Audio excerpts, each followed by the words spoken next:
Evangelho segundo João para ouvirmos a voz do Senhor nesta manhã e para a pregação da palavra do Senhor. No Evangelho segundo João, capítulo 13, como está em nosso boletim. Os irmãos se lembram que no domingo passado nós pregamos do versículo 1 desse capítulo 13 até o versículo de número 5. Hoje nós nos daremos na pregação da palavra do Senhor ao versículo de número 6 até o versículo de número 15, ok? De 6 a 15 será a nossa pregação, uma vez que já vimos de 1 a 5 no domingo passado. Mas para que nós entendamos melhor e lembremos do contexto, vamos ler de 1 a 15, ok? Para nós entendermos e lembrarmos o contexto como vimos no domingo passado. Eu farei a leitura. Os irmãos, com atenção e reverência, ouçam a palavra do Senhor em oração também, para que Ele nos fale por meio de sua palavra. Então diz assim o capítulo 13, a partir do versículo 1. Ora, antes da festa da Páscoa, sabendo Jesus que era chegada a sua hora de passar deste mundo para o Pai, tendo amado os seus que estavam no mundo, amou-os até ao fim. Durante a ceia, tendo já o diabo posto no coração de Judas Iscariotes, filho de Simão, que traísse a Jesus, sabendo este que o Pai tudo confiara às suas mãos, e que ele viera de Deus e voltava para Deus, levantou-se da ceia, tirou a vestimenta de cima e, tomando uma toalha, cingiu-se com ela. Depois, deitou água na bacia e passou a lavar os pés aos discípulos e a enxugar-los com a toalha com que estava cingido. Aproximou-se, pois, de Simão Pedro, e este lhe disse: Senhor, tu me lavas os pés a mim? Respondeu-lhe Jesus: o que eu faço não sabes agora, compreendê-lo-ás depois. Disse-lhe Pedro: nunca me lavarás os pés. Respondeu-lhe Jesus: se eu não te lavar, não tens parte comigo. Então Pedro lhe pediu: Senhor, não somente os pés, mas também as mãos e a cabeça. Declarou-lhe Jesus: quem já se banhou não necessita de lavar senão os pés. Quanto ao mais, está todo limpo. Ora, vós estáis limpos, mas não todos. Pois ele sabia quem era o traidor. Foi por isso que disse: nem todos estáis limpos. Depois de lhes ter lavado os pés, tomou as vestes e, voltando à mesa, perguntou-lhes: compreendeis o que vos fiz? Vós me chamais o Mestre e o Senhor, e dizeis bem, porque eu o sou. Ora, se eu, sendo o Senhor e o Mestre, vos lavei os pés, também vós deveis lavar os pés uns dos outros. Porque eu vos dei o exemplo, para que, como eu vos fiz, façais vós também. Oremos ao Senhor. Ó Deus santo e bendito, nós te louvamos o nome por nos dar a bênção, a graça da salvação em Cristo Jesus, ó Deus, na qual nós estamos seguros hoje e sempre, ó Pai. E nos damos também a bênção, ó Pai, nos dar a bênção de estarmos aqui, tendo saúde para isso, no teu dia, para adorá-lo, ó Deus, em espírito e em verdade, arrependidos de nossos pecados e dispostos, mediante a fé que nos deste, a ouvir a tua palavra e a pregação da mesma, esperando com a certeza, através do Santo Espírito que em nós habita, que o Senhor transforma a nossa vida, o nosso ser, o nosso comportamento, mente e coração, através da pregação da sua palavra. Assim nós esperamos então, olhamos agora com os olhos fitados para ti, para a tua palavra, esperando por ela sermos transformados, santificados. Assim, ó Deus, ajuda-nos a entender sua palavra, a escutá-la de todo o coração, em nome do Senhor Jesus Cristo. No auxílio do Espírito nós oramos, com o perdão dos pecados. Amém. Meus irmãos, esses versículos que lemos, eles abordam a história da lavagem dos pés dos discípulos, realizada por nosso Senhor Jesus Cristo naquela noite, naquela quinta-feira, daquela última semana que culminaria na crucificação do Senhor Jesus, na sexta-feira. Então, nesta quinta noite, como entendem os estudiosos, nesta quinta-feira à noite, na noite da ceia, da preparação da Páscoa, Jesus Cristo está com os seus discípulos, e antes que ele comam, antes que eles celebrem a ceia, eles devem ter os pés lavados. Mas esse serviço, como nós vimos no domingo passado, era um serviço de um escravo, ok? E parecia ali, certamente, que nenhum dos discípulos queria se submeter ou se humilhar para fazer o serviço de um escravo. Tanto que nenhum deles se prontificou para lavar os pés uns dos outros e até mesmo do Senhor Jesus Cristo. Então o Senhor Jesus Cristo, vendo isso, diz o texto, ele se levantou, como nós lemos, tirou a sua veste de cima, que já era uma humilhação, porque a veste de cima protegia o corpo da exposição, e ele tendo tirado essa veste de cima, apenas com uma espécie de tanga, ficar ali, e então pegando uma toalha, se cingiu, amarrou-a na sua cintura, que era o que o servo fazia, o escravo fazia, e tomando uma bacia cheia de água, passou a lavar os pés dos seus discípulos, inclusive até mesmo daquele que haveria de o trair, que não era um discípulo verdadeiro, Judas Iscariotes. Mostrando assim a humildade do Senhor, o seu serviço amoroso para aqueles de fato que ali estavam. Irmãos, nós vemos aqui agora que do versículo até o versículo 5, os quais nós pregamos no domingo passado, eles nos mostram o ato, ok? Eles nos mostram o ato de lavar os pés. Agora, do 6 ao 15, Jesus vai explicar o que ele fez. De 1 a 5, ele faz. De 6 a 15, ele explica. Ok? E o nosso texto hoje é de 6 a 15. Quando Jesus vai explicar por que ele fez aquilo. E também para o que, Heloísa, aquilo apontava. Ok? Vamos ver então. Olha o versículo 6.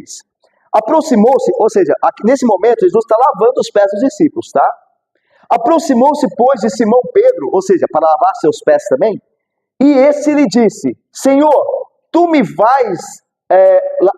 tu me lavas os pés a mim?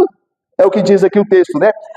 Uma tradução também boa aqui do grego deste texto é: Senhor, tu vais mesmo lavar os meus pés? Ou seja, só fazer isso mesmo. E aqui a ideia é carregada aqui, Laila, de indignação, Elci e Valéria e José. Há uma indignação, meu irmão, aqui da parte de Pedro. Diz, o senhor vai mesmo fazer isso?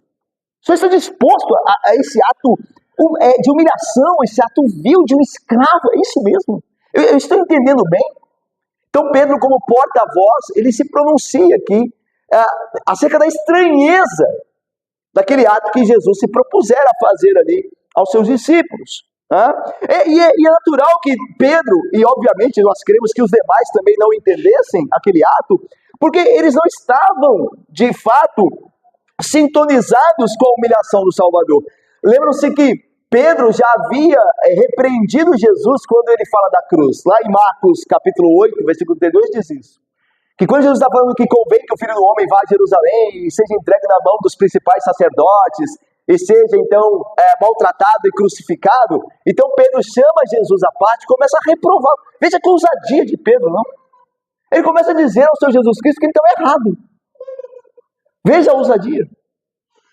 Nós muitas vezes não articulamos essas coisas com palavras, mas quando nós discordamos do mandamento, não praticando, nós estamos dizendo as mesmas coisas. Olha, isso não está certo. Isso que o Senhor deseja não está certo. Nós podemos não articular essas coisas, mas quando nós não nos submetemos ao mandamento, é isso que nós estamos dizendo. Olha, Senhor, não tem que ser assim. Assim os discípulos também se comportavam, né? Não era a primeira vez que eles discordavam do ato de Jesus. E aqui eles dizem, na pessoa de Pedro, dizem, olha, o senhor vai fazer mesmo isso? Pedro aqui não consegue entender que aquele ato de lavar os pés era um ato simbólico que antecipava a crucificação. Certo? Eles não entendiam aqui naquele momento, como Pedro não entendia, mas mais tarde eles entenderiam. Como o próprio Senhor Jesus vai dizer agora, logo em seguida, olha o versículo 7. Olha o que respondeu Jesus. Respondeu-lhe Jesus: o que eu faço, Pedro, né? Falou a Pedro, não sabes agora. Ou seja, você não compreende agora. Compreendê-lo-ás depois. E aqui, meus irmãos, o que eles entenderiam não era propriamente o ato em si do lava-pés, mas aquilo para o qual o lava-pés apontava. E é interessante isso, o ato tem que significar algo mais. Porque senão Jesus não tinha dito assim, Caio e presbítero Francisco, o que eu faço agora, vocês vão compreender depois, agora vocês não compreendem. Se o ato significasse apenas lavar os pés, como não entendê-lo agora? Se é só isso. Quando Jesus diz, vocês não entendem agora, mas vão entender depois, então quer dizer que o lava-pés aponta para algo maior, certo? Porque eles vão entender depois. Porque não teria nenhuma lógica Jesus está fazendo algo que simboliza aquilo propriamente que está fazendo e dizer que vão entender depois. Sabe, estou entendendo agora. Está lavando o meu pé. Mas Jesus diz, não, esse ato aponta para algo muito maior. E vocês vão entender depois. O lava-pés fala da cruz. Primeiro, olha só a associação. Aqui no lava-pés, Jesus está servindo, certo? Está servindo os seus discípulos, fazendo bem a eles. Na cruz, obviamente, que é o ápice do seu serviço, é o incomparável serviço, ele também está servindo com a sua vida, certo? Aqui ele está lavando. Não está purificando aqui? O quê? Os pés, não é? Na cruz ele fará o quê? Ele lavará os pecados. Estão vendo a associação? Aquilo ali é um drama de algo muito maior. É um ato que aponta para algo muito maior. Por isso ele diz, você não compreende agora. Mas depois você vai compreender. Depois você vai entender para o que isso aponta. Ok? Então veja, meus irmãos. Continua o texto dizendo, Pedro vai responder, disse-lhe Pedro, olha, é bem Pedro aqui, né, irmãos? Nunca me lavarás os pés. Veja só, né? Nunca. Pedro é o 8 ou 80, né? Pedro 8 ou 80. Nunca me lavarás os pés. Pedro aqui está indignado, meus irmãos, com essa subversão do que era socialmente adequado. Ele está indignado. Como é que o Senhor pode se fazer escravo? Como é que o Senhor pode agir assim, com tanta humilhação? Então ele está indignado, o Senhor está subvertendo aqui os padrões éticos sociais. Esse não é o papel do Senhor, ok? Alguns teólogos dizem que talvez Pedro estivesse preocupado com o seguinte, é possível, viu, irmãos? A gente pensar nisso, é possível. Embora o texto não fale claramente, mas é possível. Que Pedro estivesse achando aquilo um ato a ser desprezado, porque ele sabia, em último momento, em última instância, que se o Senhor deles, que era o exemplo maior, fazia aquilo que fazia, eles também deveriam segui-lo. E Pedro diz, pode parar, não faça assim, porque eu não vou acompanhar. Alguns teólogos entendem que ele teve dificuldade, não só por ser uma subversão daquilo que era socialmente aceito, mas também porque Pedro pode ter olhado além e disse, olha, se o Senhor está querendo dar um exemplo para a gente depois fazer, o que geralmente Jesus fazia, ele dava o exemplo para ser seguido, olha, pode parar por aí, porque eu não vou me humilhar assim. Então, é possível, isso tudo estivesse na mente de Pedro. E aí Pedro diz então, nunca me lavarás os pés. Agora veja a resposta poderosa de Jesus Cristo, que diz muito a nós aqui também hoje. Vamos ver juntos a resposta? Respondeu-lhe Jesus, se eu não... Irmãos, não ter parte aqui no judaísmo é não ter acesso ou parte na herança final, na herança escatológica. Não ter parte significa não ter herança com Deus, não ter herança com o Messias, ok? Então a ideia é a seguinte, se eu não te lavar, e veja que ele não fala dos pés aqui, tá? Ele só fala assim, se eu não te lavar, certo? Lembra que os pés apontam para algo muito maior. A lavagem ali aponta para algo muito maior. Então, se eu não te lavar, você não tem herança comigo. Você não entrará no meu reino. Você não participará da minha glória. Você não será bem-aventurado eternamente. Você não tem parte comigo se eu não te lavar. Meus irmãos, como nós vimos, o ato de lavar os pés, ele tem que apontar para algo maior do que aquilo que ele está fazendo naquele momento. Até porque, imagina, se não fosse assim, a resposta de Jesus pareceria banal e insuportavelmente rígida. Se eu não te lavar os pés, você não tem parte comigo. Imagina, não parece banal e insuportavelmente rígida? Só por isso? Só porque eu não deixo o senhor lavar meu pé, eu não tenho parte, entendeu? tem que ser algo maior. Tem que apontar para algo maior, como de fato apontava. O simbolismo aqui é percebido, então, nas palavras justas e verdadeiras do Senhor. A ideia é, se eu não te lavar na cruz, para o qual esse ato do lava-pés, como nós vimos, aponta, se eu não te lavar dos seus pecados, você não tem parte comigo. Isso é verdade. Aquele que não é purificado pelo sangue de Cristo, não tem parte com ele. Isso é verdade, não é? A pessoa que continua nos seus pecados tem parte com Cristo? A pessoa que vive pecando tem parte com Cristo? Não tem. O lavado é que tem. Aprendemos aqui, irmãos, que todos precisam ser lavados por Cristo. Olha o que Cristo diz: se eu não te lavar, você não tem parte comigo. Se eu não te purificar, você não tem parte comigo. Nenhuma pessoa será salva, a menos que seus pecados sejam lavados no precioso sangue de Cristo.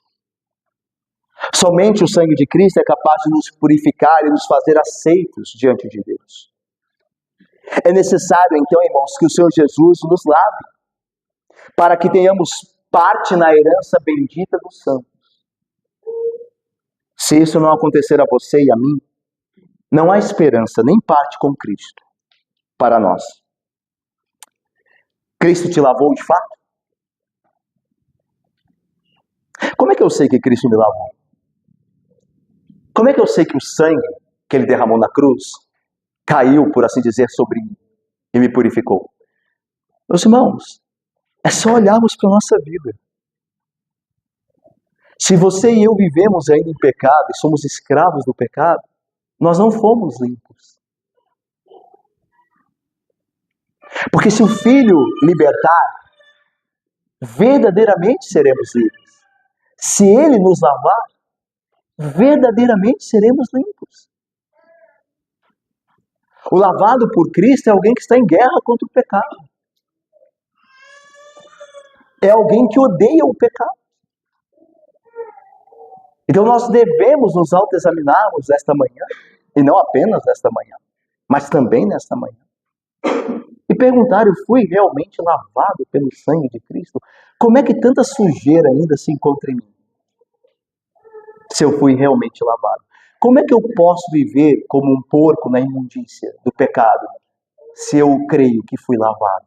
Se eu professo que fui lavado? Se Jesus não nos lavar, irmãos, nós não temos parte com Ele.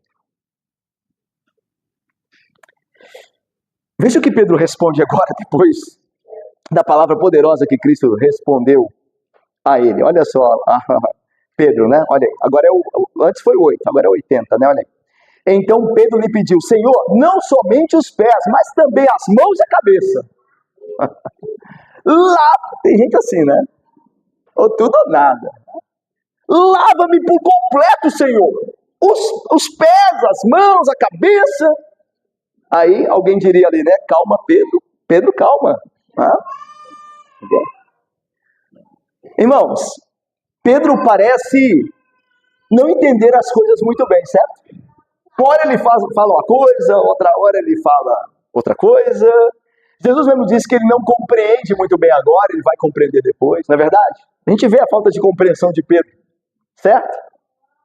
Isso nos ensina, irmãos, que alguém pode ter, um crente pode ter fé e amor verdadeiros, mas ainda assim não ter um conhecimento pleno da vontade e obra de Cristo, sabia?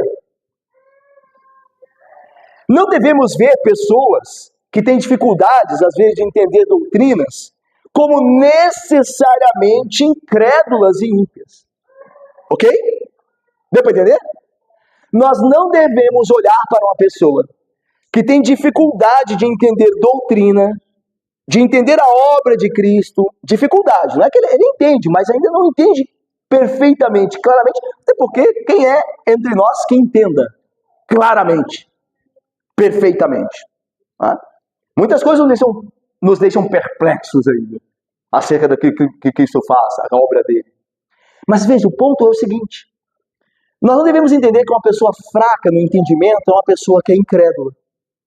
Porque senão Pedro seria o ímpio incrédulo. Porque Jesus diz: você não compreende agora. Quantas vezes os apóstolos, os discípulos não entenderam? Vocês se lembram dos discípulos a caminho de Emaús? Eu gosto desse texto, gosto muito desse texto, que está lá em Lucas, Evangelho de Lucas. Lá no final do Evangelho, eu vou ler para os irmãos, no versículo 24, no capítulo 24, diz que, vocês se lembram, né? Jesus havia morrido, mas já havia ressuscitado. E dois discípulos a caminho de Emaús, né, saíam de Jerusalém e iam embora para casa depois daquela Páscoa fatídica, né, onde o Cristo ali morreu. E as esperanças deles estavam em frangalhos. E aí, no meio do caminho, quem se põe ao lado deles? O próprio Jesus ressuscitado, lembra? E aí Jesus pergunta, olha, o que aconteceu? Por que vocês estão assim? Aí eles, olha, você é o único que está em Jerusalém e não sabe das coisas que aconteceram ali nos últimos dias. Jesus, varão reconhecido por Deus, você começa a falar, ele foi entregue, foi crucificado, nós esperávamos que ele ressuscitaria, mas já é o terceiro dia e nada ouvimos. Se bem que mulheres disseram que foram ao túmulo e o viram vazio, então me contando a história. Aí sabe o que Jesus fala para eles? Diz assim, olha como Jesus se refere a eles. Então Jesus lhes disse, ó nécios e tardios de coração para crer tudo o que os profetas disseram. Esses discípulos de Emaús eram crentes verdadeiros? Eles eram. Quer ver? Eu vou provar na Bíblia que eles eram. Mais à frente, quando Jesus se revela a eles, quando está na casa deles partindo o pão, e a Bíblia diz que os seus olhos abriram, os olhos dos discípulos abriram, e eles viram, perceberam que era Jesus, e Jesus desapareceu no meio deles. Aí, olha o que diz o texto. E disseram então, aqueles dois discípulos, um ao outro, porventura não nos ardia o coração quando ele pelo caminho nos falava, quando nos expunha as Escrituras? Então, eles não eram crentes, irmãos, porque só o crente tem o coração a arder diante das Escrituras. Mas Jesus, ao mesmo tempo, chama-os de nécios e tardios de entender.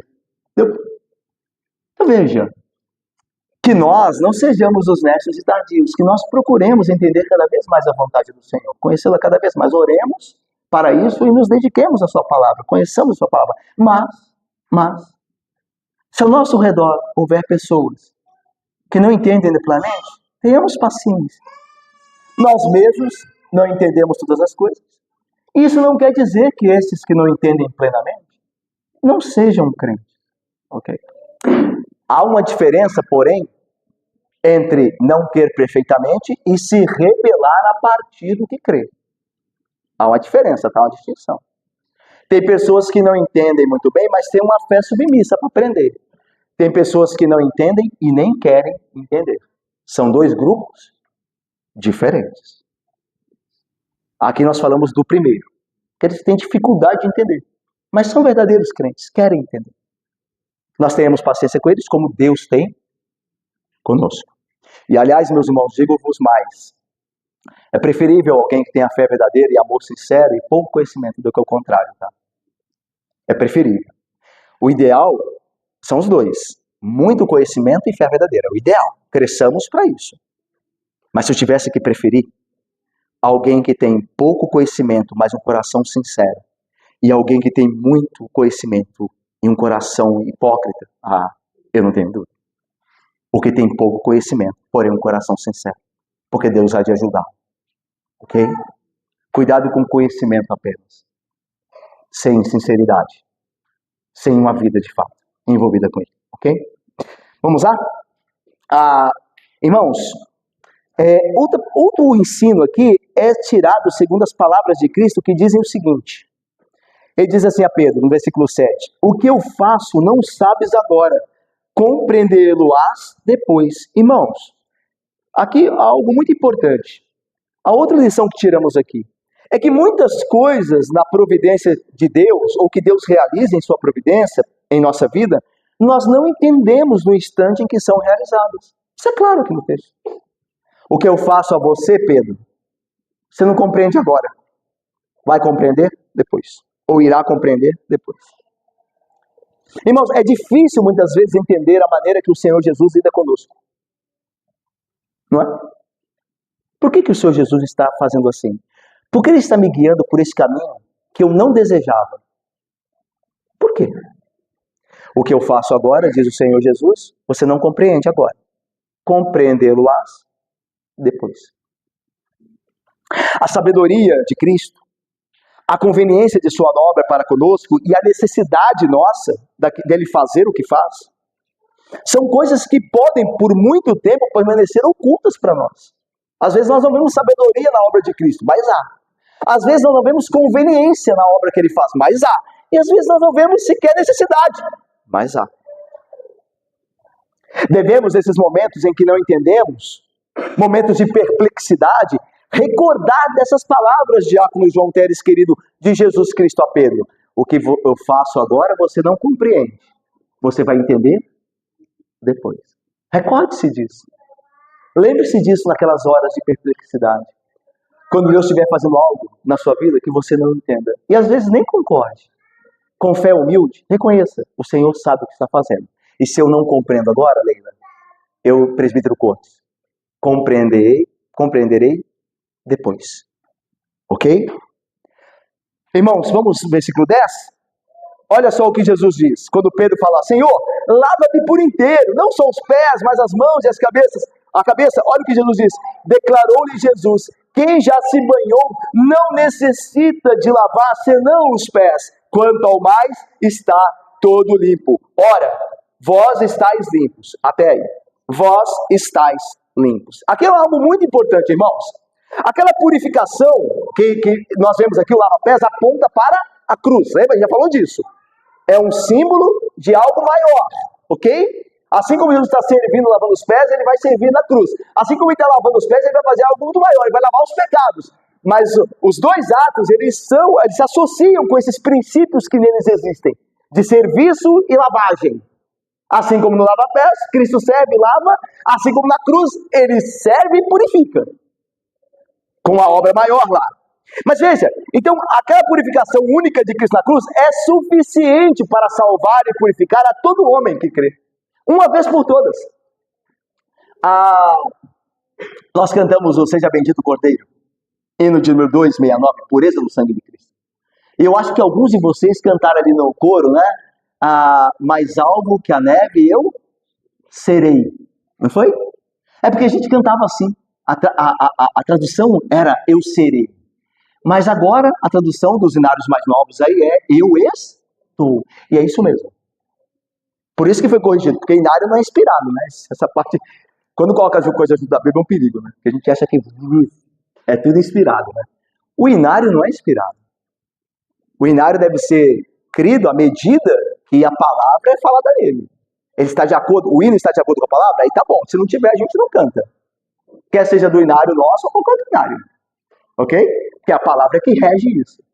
Por isso, de maneira correta e sábia, o hinólogo corrigiu. Não é eu serei, eu estou. Porque quando eu creio que o sangue de Cristo me purifica do pecado, eu creio pela fé, ele me purifica. Ele vai me purificar. Eu já estou limpo de toda a culpa, de todo o pecado. Ok? É disso que fala Jesus aqui. Quem já foi lavado uma vez não precisa ser lavado de novo. Esse é o ponto. Não precisa se lavar inteiro, Pedro, porque você creu em mim. E você já está limpo. Seus pecados já foram purificados. Seus pecados já foram perdoados. Você está em paz com Deus agora e para sempre. Não precisa de mais obra nenhuma para te purificar inteiro. Aí Jesus continua. Só é necessário lavar senão os pés. O que significa? Significa, irmãos, que Cristo nos salvou de uma vez por todas na cruz. Que nós não precisamos ser salvos de novo. Ou aqui na linguagem, sermos lavados de novo. Não precisa por inteiro. Nós já fomos uma vez por todas. Quando nós cremos no sacrifício de Cristo. O que é necessário agora? Lavar senão os pés. O que isso significa? É pedir perdão pelos pecados diários. Toda vez que pecamos. É isso que é necessário agora. Não é preciso orar no Senhor. Senhor, salva-me de novo, porque eu perdi a salvação, porque eu pequei. Não. Quem já foi lavado uma vez inteiro, não precisa ser lavado de novo. Ninguém perde salvação uma vez salvo. Mas o que é preciso? Lavar os pés. Pedir perdão pelos pecados diários. Uma vez que fomos salvos para ser santos. E não para vivermos em pecado. Então é isso que Jesus está ensinando a Pedro. Olha, Pedro. Ninguém precisa ser lavado inteiro novamente. Aquele que foi lavado uma vez só, está limpo. Agora o que é necessário é lavar os pés todo dia, diariamente. E assim, né? Olha só, a ilustração, né, a metáfora é perfeita. Porque assim como os judeus usavam as sandálias e andavam todo dia na terra ali, sujavam os pés, neste mundo nós vivendo como santos, que somos purificados por Cristo, nós pecamos todo dia. Nós sujamos os nossos pés com os nossos pecados. Basta-nos pedir perdão a Deus por meio de Cristo. E Ele nos perdoará. Não é necessário ser salvo de novo. Porque nós já fomos limpos uma vez. E uma vez limpos, para sempre limpos. Para sempre salvos. E é isso que Jesus está dizendo aqui. Ok? E a pergunta que eu faço aqui a nós aqui hoje, irmãos, é a seguinte. Nós temos ido diariamente ao Senhor Jesus Cristo arrependido de nossos pecados? Qual foi a última vez que eu e você confessamos pecados? Fechamos a porta do nosso quarto e oramos ao Senhor, confessando os nossos pecados. Hoje, né? A gente anda tão corrido, não é verdade? E mais ainda, tão insensível espiritualmente. Nós pecamos e damos por resolvido. Jesus morreu por nós. Mas nós não mais nos humilhamos, não mais lamentamos o pecado em oração. Você tem ido ao Senhor diariamente e confessado as suas faltas, lavado os seus pés diariamente? É necessário que faça assim. Aquele que foi limpo inteiramente, ele lava os pés diariamente. Ele confessa seus pecados todos os dias. E crê, certamente, sem dúvida, que o sangue de Cristo nos purifica de todo o pecado. Nos perdoa de todo o pecado. Ok? Vamos mais ainda, irmãos. O texto continua dizendo assim, olha, o versículo 10 termina aí dizendo assim, vós já estáis limpos, ou vós estáis limpos. Aí Jesus faz um acréscimo, mas não todos. E aí João comenta isso, o evangelista. Pois ele sabia quem era o traidor. Foi por isso que disse, nem todos estáis limpos. Isso aqui é uma referência clara a Judas Iscariotes. Ele estava ali. Aí Jesus diz, vós estáis limpos, mas não todos. E aí João diz, isso ele disse, porque sabia de Judas Iscariotes, sabia quem havia de o trair. Então, meus irmãos, João está dizendo que nada pegou Jesus de surpresa. Que ele, como todo onisciente, sabia quem era Judas, o que ele tinha no coração. Ainda que ninguém desconfiasse de Judas, Jesus conhecia o coração. Isso demonstra duas coisas aqui, irmãos. Duas aplicações para nós, dois ensinos para nós. Primeiro, demonstra que nenhum rito, até mesmo ministrado pelo Senhor Jesus, garante purificação espiritual. Ou seja, Judas foi lavado externamente, mas nunca internamente. E é assim, infelizmente, com muitos que são batizados. Eles são lavados externamente, mas nunca o foram internamente. Isso explica porque muitos que são membros de igreja, que foram batizados, continuam nos pecados mais grosseiros. Continuam promovendo escândalo. Continuam escravos do pecado. Será que esse é o meu caso? Será que é o seu caso esse? Você e eu fomos lavados apenas externamente. Mas por dentro somos sujos ainda? É possível. É possível. Porque diz aqui Jesus, vós já estáis limpos, mas não todos. E os pés de Judas foram lavados naquela noite. Mas ele não estava limpo em seu coração. Portanto, meus irmãos, se é verdade que alguns que confessam a Cristo, como Judas fazia, confessava externamente a Cristo, podem estar sujos dentro de si, Gabriel, então isso é um aviso para mim e para você muito sério. Nós podemos estar aqui hoje, Schumacher, como aqueles que confessam a Cristo, mas nosso coração pode estar sujo. Pode ter acolhido o pecado dentro dele. Essa é uma realidade. Isso serve como uma advertência para nós aqui. Presbítero Lúcio, nós estamos mesmo limpos? Ou só externamente? Nós somos como os fariseus que Jesus diz eles assim, vocês são sepulcros caiados. O que é um sepulcro caiado? Como sabemos, o sepulcro caiado é um sepulcro coberto de cal. Naquela época, para embelezar os sepulcros, se colocava cal nos sepulcros, deixava eles branquinhos, bonitos por fora. Mas o que havia dentro? Podridão. Havia um corpo em decomposição. Vocês são como aqueles sepulcros caiados. Por fora, quem olha, parece que vai tudo bem. mas por dentro, a podridão. Assim era Judas. Assim são muitos, não poucos, muitos dentro da igreja hoje. Limpos por fora, mas sujos por dentro. Outra coisa que nos ensina esse texto, quando Jesus fala, vocês estão limpos, mas não todos, é que o Senhor conhece a todos que estão aqui hoje pela manhã. Ele não conhece só nós que estamos aqui hoje pela manhã, mas também a nós que estamos aqui hoje nesta manhã. E a nós que estamos aqui hoje nesta manhã é o que nos interessa, aqui agora. Paulo diz a Timóteo o seguinte, o Senhor conhece os que lhe pertencem, 2 Timóteo 2,19. Irmãos, eu não sei aqui, e não tenho como saber, quem é crente verdadeiramente. E nem vocês sabem se eu o sou. Vocês imaginam que eu seja, certo? Porque eu sou um pastor, ok?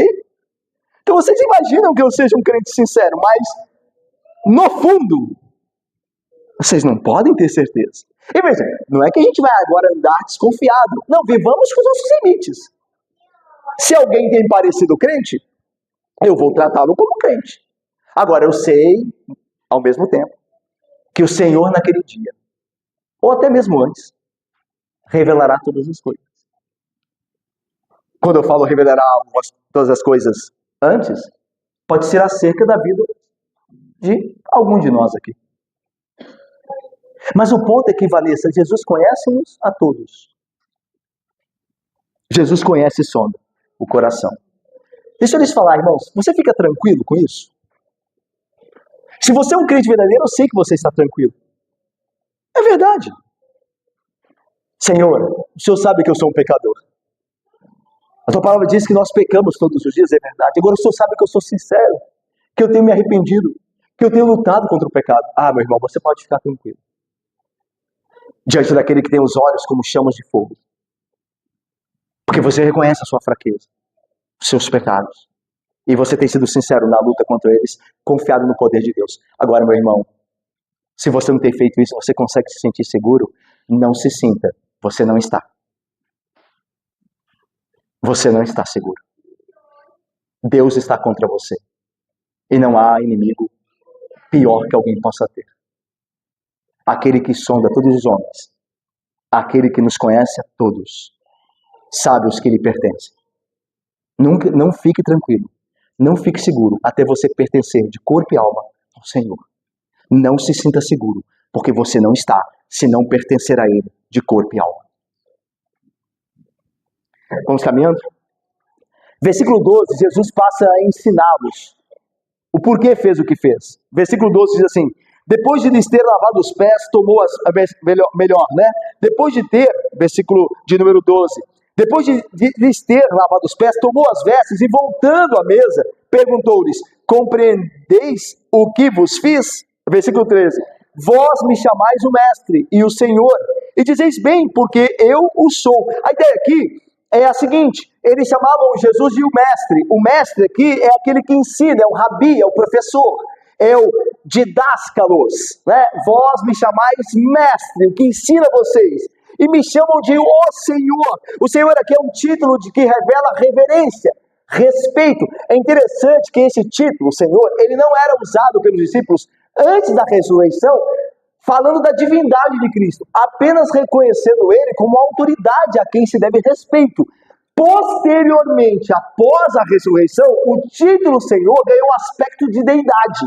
Então, agora, quando nós vemos as cartas, o Senhor Jesus não está falando só alguém que merece respeito, mas está falando do Senhor no mesmo nível, no mesmo patamar de o Senhor Yahvé do Antigo Testamento, o mesmo Deus.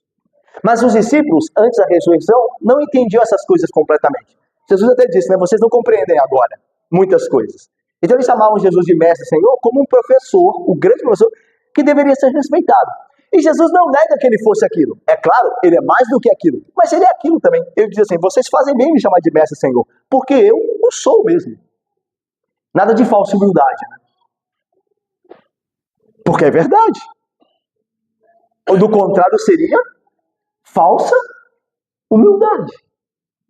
Mas é verdade. E aqui não é soberba. É verdade. Ele o é mesmo. Se ele dissesse que não, ele estaria mentindo. E ele é mentiroso. Ele não é mentiroso. Ele não pode mentir. Ele é Deus. Por isso ele diz, vocês me chamam de mestre Senhor e fazem bem. Porque eu sou de fato. E vocês devem me reconhecer como mestre Senhor. Ok? E aí versículo 14 e 15 terminando. Ora, se eu, sendo o Senhor e mestre, que vocês respeitam, vos lavei os pés, também vós deveis lavar os pés uns dos outros. Porque eu vos dei o exemplo para que, como eu vos fiz, façais vós também. Lembra que domingo passado a gente falou que a Igreja Católica Apostólica Romana e outras igrejas também, até a tradição protestante, criaram o rito do lava-pés. E lá na quinta-feira, né, chamada Semana da Paixão, a Semana Santa, lá o Papa, o clero lava os pés numa demonstração de humildade, porque eles estão cumprindo com essa ordem de Jesus, dizendo, assim como eu lavei o pé de vocês, vocês também devem lavar os pés uns dos outros. Mas isso é um erro. O lava-pés não é um rito a ser estabelecido perpetuamente, como é a Santa Ceia, como é o batismo. A ideia aqui de lavar os pés é vocês devem servir uns aos outros em sua necessidade, é o princípio, não o ato em si. Nós falamos aqui do ano passado, que necessidade há hoje de alguém lavar o pé de alguém? Que necessidade prática? Qual que é a necessidade prática? Porque lá tinha necessidade prática. As pessoas caminhavam com sandálias na terra, no chão batido, sujavam os pés, iam comer na mesa, deitavam-se inclinados, com o pé próximo do rosto do outro, tinha que lavar o pé para não ficar sujo aquilo, irmãos. Então havia uma necessidade prática. Jesus estava mesmo ajudando alguém. Hoje, qual é a necessidade prática? Nenhuma necessidade prática, a não ser querer aparecer. Querer posar de alguém que é humilde e está fazendo algo por alguém. Mas aqui não tem necessidade prática nenhuma. É em si vão, não ajuda ninguém. A não ser quem está, se a gente pode tomar isso por ajuda, o que não é, quem está fazendo. E geralmente fazem, né, à luz das câmeras, né? Com a multidão, lavando os pés. Isso é falsa humildade. E como eu disse, na prática não ajuda nada, porque não há necessidade real. E outra coisa, biblicamente, não há nenhuma ordem no Novo Testamento, e nenhuma carta, dizendo os discípulos para lavarmos os pés. Uma ordem para a igreja toda. Há sim uma ordem de um dos apóstolos no contexto da hospitalidade. Quando ele está falando de hospitalidade, ele fala lavar os pés uns dos outros, porque era o contexto da época. Quando você era hospitaleiro, você tinha que lavar o pé de quem ia comer na sua casa. Mas o princípio é serviço, não o rito em si. Por isso que não há nenhuma recomendação para a igreja de todos os tempos continuar lavando os pés uns dos outros. Mas estabelecimento do princípio, servir uns aos outros. Hoje você serve um ao outro dando carona. Sabe quando você quer ir para casa, está cansado depois do culto, e tem um irmão que não tem carona para ir para casa? Você está lavando os pés dele quando você dá carona para ele. Quando você nega a si mesmo e com amor serviçal, ajuda aquele irmão. Eu te levo em casa. Você tem alguém com quem ir? Não, eu te levo em casa. Ou chamo o Uber para você. Você está lavando os pés. Há várias maneiras de se lavar os pés, irmãos. Hoje, certamente. É verdade, o amor serviçal ele é defendido aqui, ele é pregado aqui, irmãos. Lavar uma louça. Às vezes a esposa está sobrecarregada de coisas. Você, filho, pode ajudar sua mãe e seu pai lavando louça. Você, marido, pode ajudar sua esposa lavando a sua louça. É lavar os pés, isso. É servir de maneira prática. É tirar o cargo, o encargo, o peso de alguém que já está sobrecarregado. Vê-lo feliz é um ato para fazer o outro feliz, para ajudar o outro na sua necessidade específica. Lavar uma louça, dar uma carona, ser um ouvido amigo, parar para ouvir alguém em suas dificuldades, dar um presente num dia especial, estar presente em momentos difíceis como um enterro, um velório. Isso é lavar os pés.